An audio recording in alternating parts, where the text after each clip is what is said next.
ନୟାଗଡ଼ରେ କଲରା ପତରିଆ ବାଘର ଆତଙ୍କ। ନୂଆଗାଁ ବ୍ଲକ ଜାକେଡ଼ା ପଞ୍ଚାୟତରେ 2 କଲରା ପତରିଆ ବାଘ 2 ଜଣଙ୍କୁ ଆକ୍ରମଣ କରିଥିବା ଅଭିଯୋଗ। ବାଘ ଆତଙ୍କରେ ସ୍ଥାନୀୟ ବାସିନ୍ଦା ଭୟଭୀତ ହୋଇପଡ଼ିଛନ୍ତି।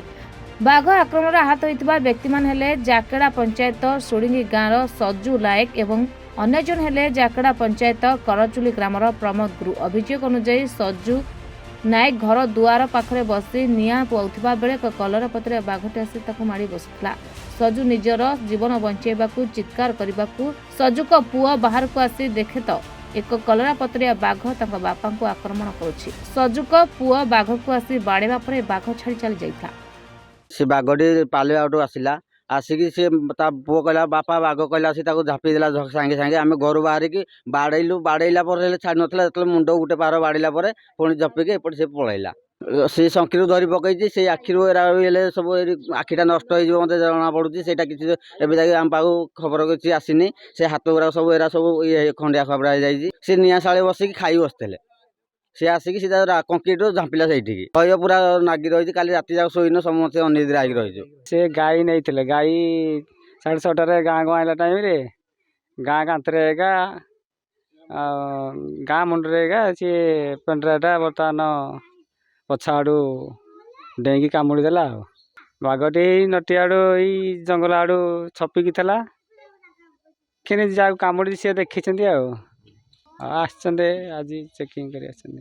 ପରିସ୍ଥିତି ବର୍ତ୍ତମାନ ଭୟଙ୍କର ରହୁଛି ଟିକେ, ଆଉ ଜଙ୍ଗଲ ଜାଗା। ଆଉ ନାଇଁ ବାହାରୁନୁ ଆଜ୍ଞା, କ'ଣ ଡର। ରାତି ହେଲା ମାନେ କବାଟ କିଳିକି ରହିବାକୁ ପଡୁଛି। ଆଉ ଆମେ ବାପାଙ୍କ ମୋର ଖାଇ ବସିଥିଲୁ ନିଆଁ ଶାଳେ।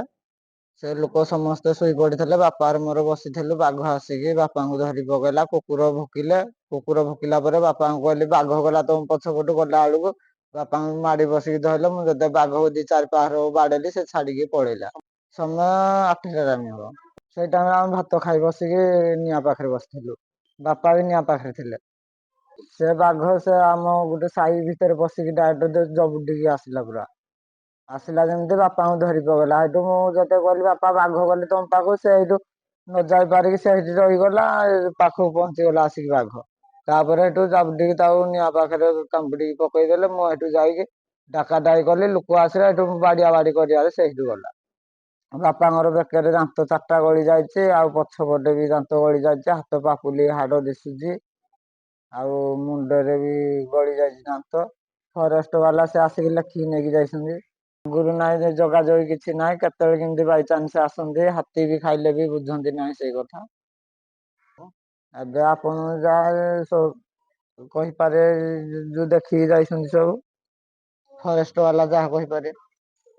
ଏମିତି ହେଲେ ବି ଫରେଷ୍ଟ ବାଲା ବି ଶୁଣୁନାହାନ୍ତି, କହିଲେ ବି ତାଙ୍କେ ଶୁଣୁନାହାନ୍ତି। ହାତୀ ବି ଏତେ ବି ଧାନ ଖାଇଲେ ବି ତାଙ୍କ ଦେଇ କହିଲେ ବି ଶୁଣନ୍ତି ନାହିଁ। ଜୀବନକୁ ବି ବିପଦ।